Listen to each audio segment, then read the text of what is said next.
हमारे सामने एक टॉपिक है जूल्स लॉ।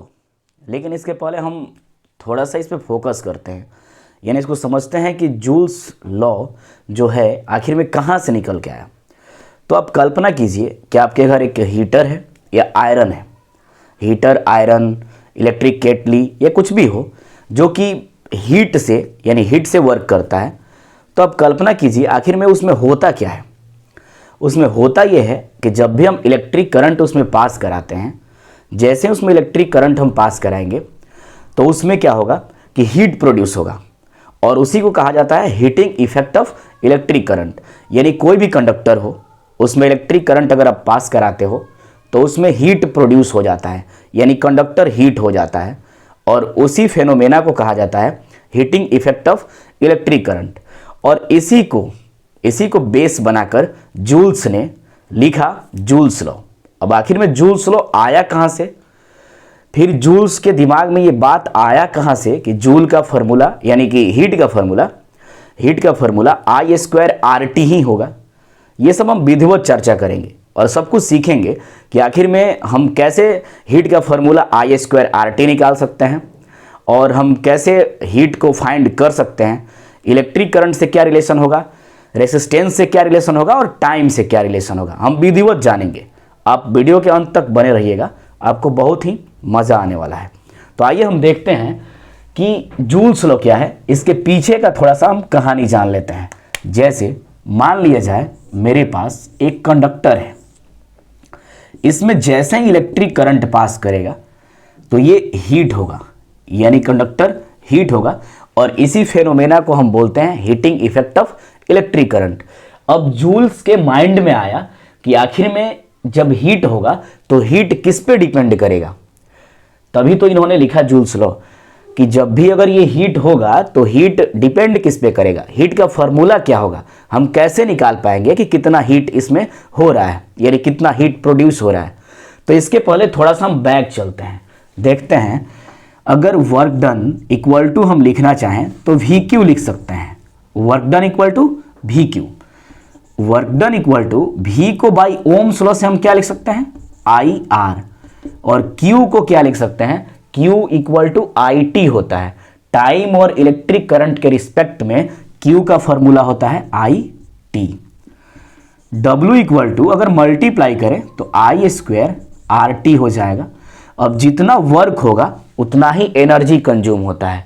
ऐसा होता है नेचर में कि जितना आप वर्क कीजिएगा उतना ही एनर्जी होगा, और जितना ही एनर्जी होगा उतना ही हीट होगा। यानी हम लिख सकते हैं W के जगह पे E इक्वल टू I²RT, और E के जगह पे लिख सकते हैं H equal to I²RT। Since W equal to energy equal to heat, यानी तीनों आपस में इक्वल होते हैं। इस तरह से जूल्स को पता चल गया कि H इक्वल टू I²RT होता है। अब इसमें रिलेशन सेट करना बहुत आसान बात है, यानी इसको हम आसानी से सेट कर सकते हैं कि अब हीट के साथ इलेक्ट्रिक करंट का क्या रिलेशन है, हीट के साथ रेसिस्टेंस का क्या रिलेशन है, और हीट के साथ टाइम का क्या रिलेशन है। तो हम विधिवत जूल्स लॉ पे आते हैं। ये तो पीछे की कहानी हुई, कि आखिर में H इक्वल टू I²RT होता क्यों है। अब हम जूल्स लॉ को कैसे एग्जाम में लिखेंगे उस पर हम थोड़ा सा चर्चा कर लेते हैं। तो अगर लिखना होगा तो हम लिखेंगे according to Joule's law heat directly proportional to the square of electric current, यानी H directly proportional to the square of electric current. Equation first, constant क्या होगा उस समय। अब देखिए कांस्टेंट क्या होगा, I के साथ रिलेशन दिखा दिए हैं तो बचा क्या है RT, तो R एंड T को कांस्टेंट रखना होगा। इक्वेशन फर्स्ट हो गया। फिर heat directly proportional to the resistance, heat directly proportional to the resistance. Equation second. अब डायरेक्टली ही क्यों है, क्योंकि ये सामने सामने है, दोनों न्यूमरेटर में है। तो ये अगर सामने सामने होते हैं तो डायरेक्टली होते हैं, ये सामने सामने है तो डायरेक्टली है। और आगे हम जानेंगे कि क्यों डायरेक्टली है। इस तरह से हम देख के बता सकते हैं कि डायरेक्टली है क्योंकि सामने सामने है, दोनों न्यूमरेटर में है। लेकिन आगे हम जब इसका रिलेशन पे चर्चा करेंगे तो सीख पाएंगे क्यों डायरेक्टली ही है, क्यों इन्वर्सली नहीं है। तो heat directly proportional to the resistance. अब आपको कांस्टेंट क्या रखना है, रेसिस्टेंस को छोड़ के I and T, and heat directly proportional to the time. तो टाइम को छोड़ के कांस्टेंट हो जाएगा आई एंड आर। अब देखें equation first and second, from equation first second and third.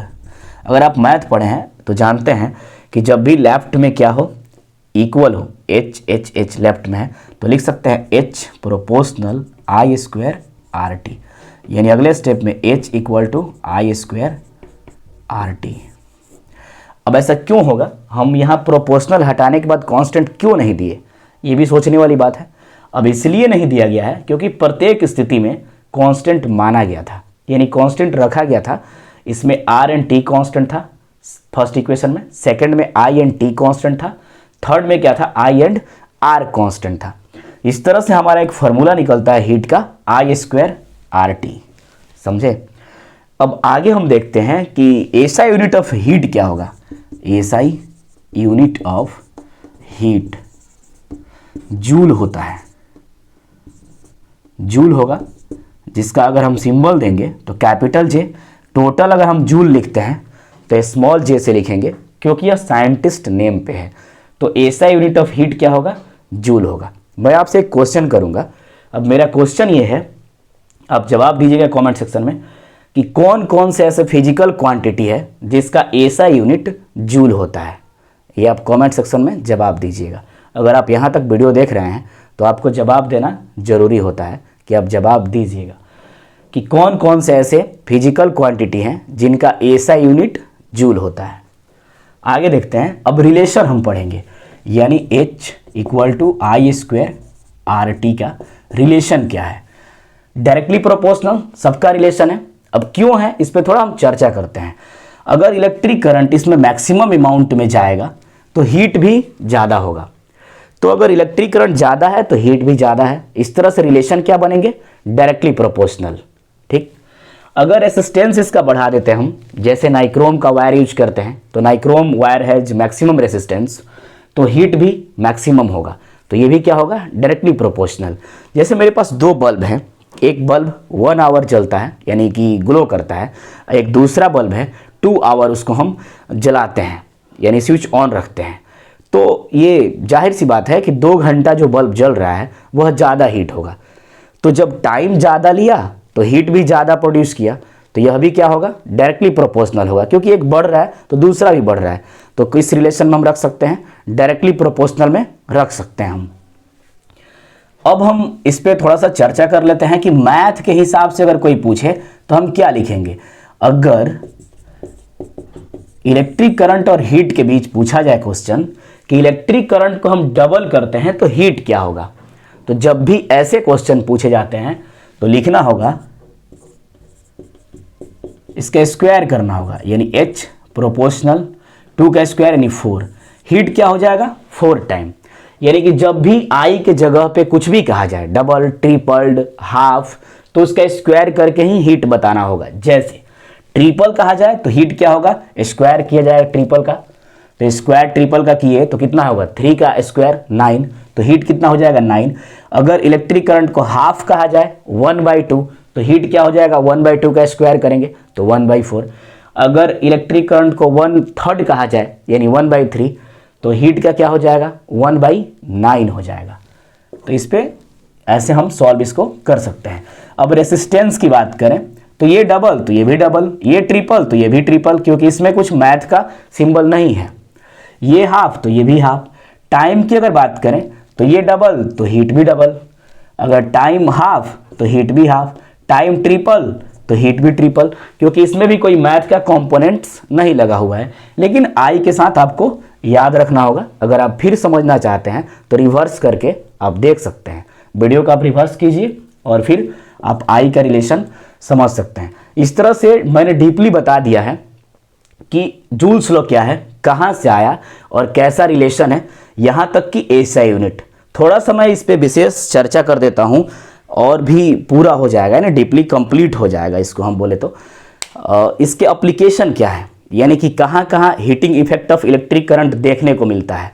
जैसे अब कुछ एप्लीकेशन होते हैं जैसे फ्यूज भी heating effect of electric current पे ही काम करता है। इलेक्ट्रिक आयरन, हीटर, यानी जो हमको हीट प्रोड्यूस करके देता है वह heating effect of electric current पे ही काम करता है और साथ में जूल्स लॉ को फॉलो करता है। इस तरह से आप सीख गए कि जूल्स लॉ क्या है, कहाँ ये देखने को मिलता है, यानी कहाँ इसका यूज होता है, यानी यूज इसका किया जाता है, एप्लीकेशन इसका क्या है, इसका एसआई यूनिट क्या है, कहाँ से आया, इसका रिलेशन क्या है हीट का सब कंपोनेंट्स के साथ, फिर से इसको हम कैसे लिखेंगे एग्जाम में, यह विधिवत सीख गए हैं। अगर आपको वीडियो अच्छा लगा होगा तो आप कमेंट सेक्शन में इसका जवाब जरूर दीजिएगा। जवाब इसका देना है और क्वेश्चन मैं फिर से रिपीट कर देता हूँ कि कौन ऐसे फिजिकल क्वांटिटी हैं, कौन कौन ऐसे फिजिकल क्वांटिटी हैं जिनका एसआई यूनिट जूल होता है। मिलेंगे फिर नेक्स्ट वीडियो में।